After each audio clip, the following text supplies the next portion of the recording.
बिहार में वोटबंदी नोटबंदी की तरह 2016 को नोटबंदी देश पर थोपी गई। कहा गया इससे बड़े ही बेहतर परिणाम निकलेंगे, लेकिन क्या हुआ ये किसी से छिपा नहीं है। बिहार में शराबबंदी लागू की गई।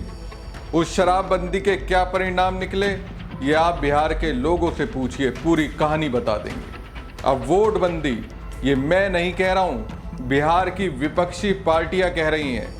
अब बिहार में जिस तरह से विशेष गहन पूर्ण निरीक्षण हो रहा है, उससे ऐसा लग रहा है मुख्य चुनाव आयुक्त ज्ञानेश कुमार पर भयंकर वाला दबाव है।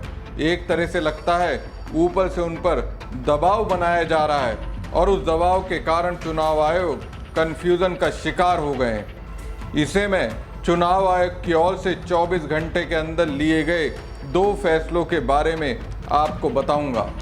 उन फैसलों को जानकर समझ जाएंगे चुनाव आयोग कितने कंफ्यूज हैं और बिहार में SIR कराने के पीछे क्या मकसद है।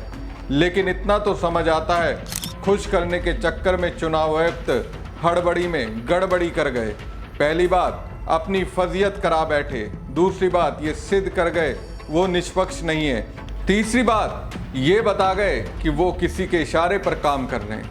अब मैं ये क्यों कह रहा हूँ, मगर इन सब के बीच बिहार के मुख्यमंत्री नीतीश कुमार की छवि पर एक गहरी चोट तो लगी है और इसका नुकसान भी होना तय है। अब ये मैं क्यों कह रहा हूँ, हमारे विश्लेषण के साथ आखिर तक बने रहिए, पूरी बात समझ जाएंगे। दोस्तों, बिहार में चुनाव आयुक्त SIR यानी विशेष गहन पूर्ण निरीक्षण के दौरान मतदाताओं को राहत देने की बात कर रहे हैं, लेकिन उसके बार बार बदलते बयान की वजह से आम लोग और विपक्ष के नेता कह रहे हैं कि ये दरअसल उनका झांसा है। चुनाव आयोग ने 5 जुलाई को पूरे पेज पर एक विज्ञापन अखबारों में दिया जिसमें कुछ बातें नई थी। चुनाव आयोग के विज्ञापनों के शब्दों में यदि आवश्यक दस्तावेज या फोटो उपलब्ध नहीं हो तो सिर्फ गणना प्रपत्र भरकर BLO को उपलब्ध कराएं।